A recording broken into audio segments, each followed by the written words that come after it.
네, 제일워치입니다. 오늘 소개해드릴 제품은 세이코 프리미어 제품이고요. SMP 141 모델입니다. 세이코 SMP 라인 같은 경우는 정말 오랫동안 사랑을 받았던 모델이죠. 지금은 조금 시들하긴 하지만 예전에는 이제 오토매틱에 입문하려면 세이코 SMP로 가냐 아니면 해밀턴 재즈마스터 크로노로 가냐, 그 두 가지 대안이 되게 일반적이었거든요. 그 중에 하나가 이 SMP 라인입니다. 물론 이 모델은 아니고 이제 SMP 001 모델로 굉장히 오래된 모델이긴 하지만 지금도 이제 아직까지도 좋아하시는 분들이 많아서 새로운 모델을 좀 리뷰를 올려드리게 됐고요. 이 제품 같은 경우는 이제 건판 모델입니다. SMP에서는 사실 SMP 001과 019가 가장 많이 팔렸던 두 모델인데 001 같은 경우는 이제 40mm 사이즈고요. 019 같은 경우는 42mm 사이즈여서 그런 부분 외에 이제 거의 같은데 이 모델 같은 경우도 그 약간 큰 사이즈입니다. 그래서 언뜻 보기에도 좀 케이스 크기가 좀 있죠. 그래서 43mm 정도, 용도 제외하고 43mm 정도 되고요. 하지만 이제 러그 트러그가 상당히 짧은 편이라서 저번에 리뷰해드렸던 해밀턴 카키필드랑 큰 차이가 없어요. 거의 48mm 정도 나오기 때문에 손목에 찼을 때는 그냥 딱 감기는 그런 느낌입니다.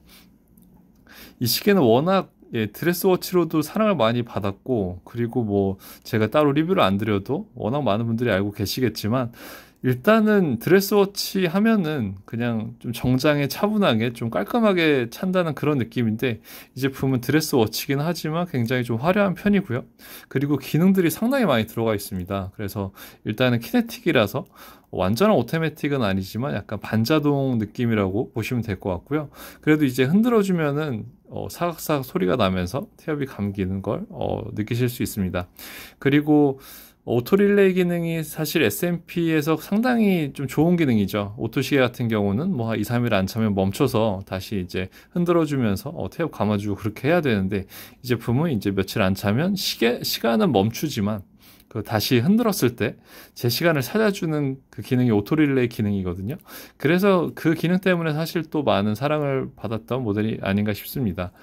오토 릴레이 같은 경우는 이제 용도를 뺐다 꼈다 하지 않은 채로 그 6개월 정도는 기억을 한다니까요. 같이 참고하시면 좋을 것 같고요. 일단 시계를 좀 보자면 군데군데 이제 로마자로 표현을 해준 걸 볼 수가 있고요. 그리고 이제 1시, 3시 이런 쪽들만 인덱스 바의 인덱스 바 형태로 표시를 해줬는데 이런 조화가 상당히 좋습니다. 완전한 로마자를 썼으면은 조금 인덱스로만 시계가 꽉 찰 것 같은 느낌이 들었을 것 같은데 적절하게 디자인을 해준 것 같고요. 야광 성능은 거의 없다고 보셔야 될 것 같습니다. 시분 바늘 같은 경우도 굉장히 뾰족하게 가공이 된 제품이기 때문에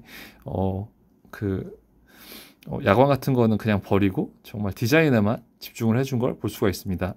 6시 방향 보시면 이제 LY 플러스 1 플러스 2 이런 식으로 보이는데 지금 이제 LY는 윤년을 뜻하는 거고요. 그리고 지금 라운드진 요 부분이 이제 LY를 가리키고 있는 거고요. 그리고 이쪽 뾰족한 부분은 7월을 가리키고 있는 겁니다. 그리고 이제 3시 방향 쪽은 그 24 시바늘인 걸 볼 수가 있고요. 날짜 장은 12시에 있어서 이런 디자인 같은 경우는 세이코에서 좀 많이 써주죠. 뭐 랑해 같은 하이엔드에서도 많이 써주는데 이 부분에서 호불호가 좀 갈리긴 하지만 저 같은 경우는 상당히 괜찮습니다. 보기에도 상당히 예쁘고요. 그 흰판이 많이 판매되긴 했지만 건판만의 매력이 상당히 있습니다. 그래서 굉장히 좀 차갑고 그런 남성다운 느낌의 시계고요. 지금은 굉장히 이제 많은 판매가 이루어지고 있지는 않지만 그래도 이 디자인과 성능 하나로 오랫동안 지금까지 사랑받고 있는 모델이죠. 브레이슬릿 같은 경우는 기존의 세이코 SMP에서는 조금 탈피돼서 디자인을 좀 바꿔준 브레이슬릿을 써준 걸 볼 수가 있고요. 그리고 이렇게 버튼으로 열리는 그런 방식입니다. 그 미세 조정도 2칸 정도 가능하고요. 그래서 착용샷을 한번 보여드릴게요.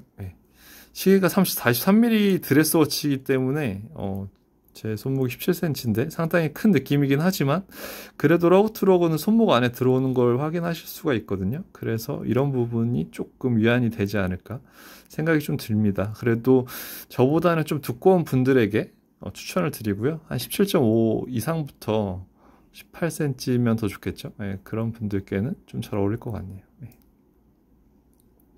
세이코 프리미어 같은 경우는 광택이 상당히 좋고요.